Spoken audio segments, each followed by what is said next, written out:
Last but not least on the list, at number 1 here, we have the BMW.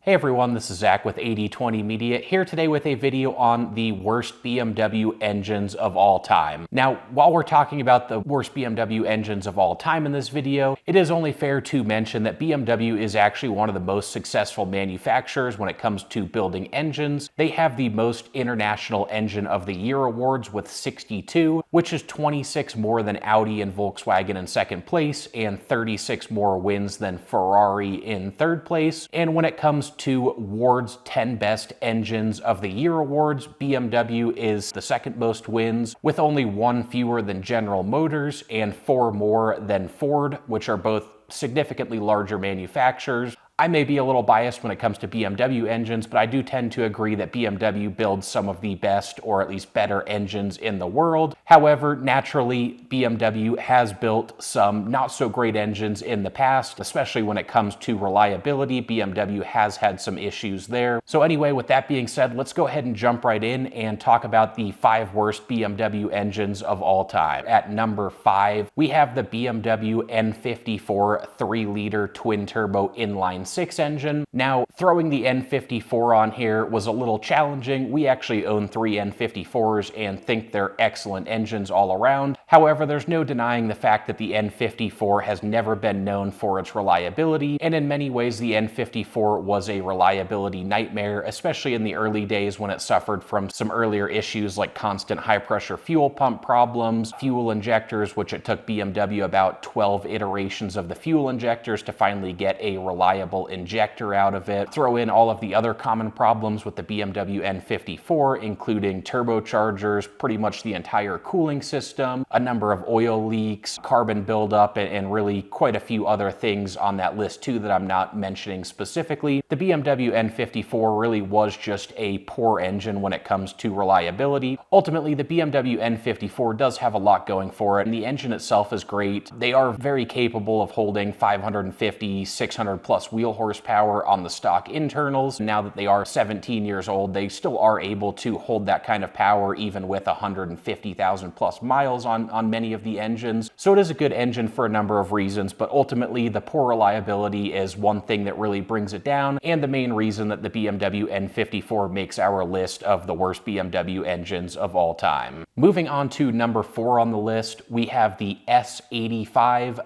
5-liter V10 engine. Now, as was the case with the N54, I was a little bit torn throwing the S85 onto the list. And another one that some may think is actually one of BMW's better engines of all time. The S85 V10 is a very unique engine. BMW hasn't built many V10s in their past. And when it comes to the S85, it is an incredibly fun, unique engine. It revs all the way to 8,250 RPMs and delivers an impressive 500 horsepower, which especially for its era in the mid-2000s is very impressive for a naturally aspirated engine. So the S85 does have some very good things going for it. However, when it comes to reliability and engine problems, the S85 has a number of pretty serious and expensive problems that tend to be fairly common on the engine. And so that's really the biggest thing that holds back the S85 and the reason it's making our list of the worst BMW engines. Some of those issues include the rod bearings, as well as the throttle actuators and the SMG transmission. While that's not engine specific, that's another expensive and complicated problem that comes along with the S85 and the M5 and M6. And it's really not the number of common problems that the S85 suffers from so much as the fact that all of these problems are pretty expensive and pretty serious issues. The throttle actuators might not be too serious, but that is still a fairly expensive problem, especially if just replacing the gears doesn't work. If you actually have to replace the actuators, that's a pretty expensive job. I believe they're about $700 or $800 each, and there are 2 of them. And then of course rod bearings, that is a very serious issue and something that is expensive to repair and maintain, and it's often recommended to replace those bearings preventatively. Ultimately, when it comes to the S85, again, this is a very fun, unique engine and and something that's truly one of the last of its kind. Alongside the S65 V8, BMW has since moved to all smaller engines and all being turbocharged and direct injected, and so there is some simplicity to the S85 being a naturally aspirated engine and just being a unique engine in general, a V10 that sounds incredible, revving up to 8,250 RPMs. Incredibly impressive, so it's not all bad with the S85. Ultimately, the S85 is just a complicated and very expensive engine to own and maintain. Moving on to number 3 on the list, we have the BMW M20 B27 2.7 liter inline 6. So with this one, we're taking it back to the 1980s with an engine that, unlike the rest of them, isn't making this list due to poor reliability or a lot of common or expensive engine problems. Instead, the M20 B27 is making the list for its lackluster design and terrible performance. I know we're talking about the 1980s here, so I'll put things into perspective, comparing it to similar M20 engines of the same era, just to prove and show that the M20 B27 is really just a lackluster engine and something BMW designed solely to be an emissions-friendly and really low fuel economy car to help them meet US average fuel economy requirements. That's really the sole purpose of the M20 B27. So ultimately, this engine cranked out 121 horsepower.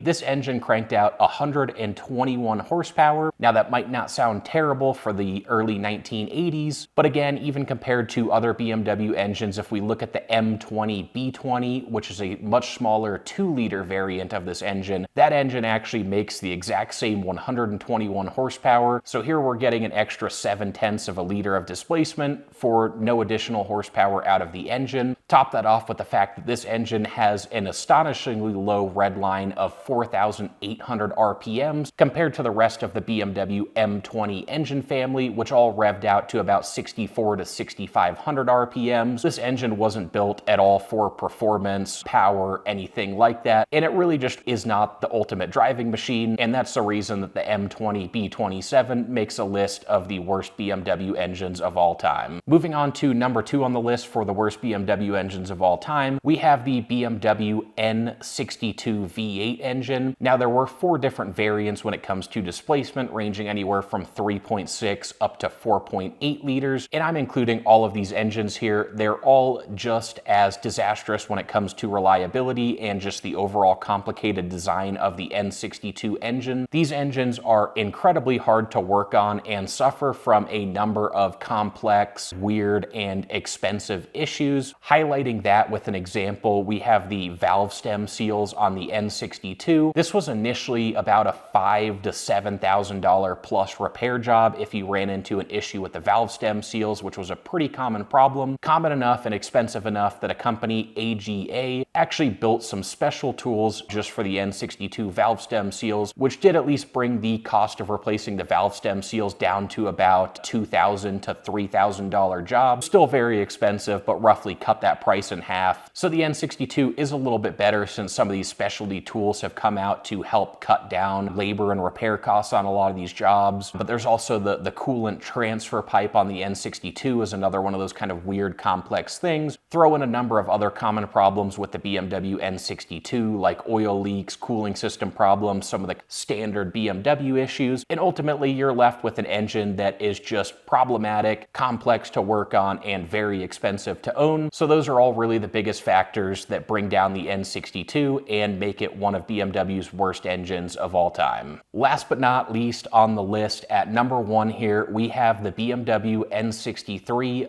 4.4 liter V8 twin turbocharged engine. Just to note here up front, I am referring to the original BMW N63. All of the TU variants, and especially the TU2 and TU3 variants, have a significant number of updates since the original N63 and aren't nearly as disastrous or problematic when it comes to issues, and especially severe and costly issues. But when it comes to this original BMW N63 engine, it was really just a complete disaster from top to bottom. The BMW N63 had a lot of very serious, very expensive problems, especially in the early days. Oil consumption, issues with the timing chain, the valve stem seal, some things causing complete engine failure and and requiring complete engine replacement. Ultimately, this led to a number of lawsuits, lemon laws, and the BMW customer care package, which is further than I can ever recall BMW going to make things right and trying to really fix the N63 and turn things around. And really, that customer care package goes to show just how disastrous this N63 was. Ultimately,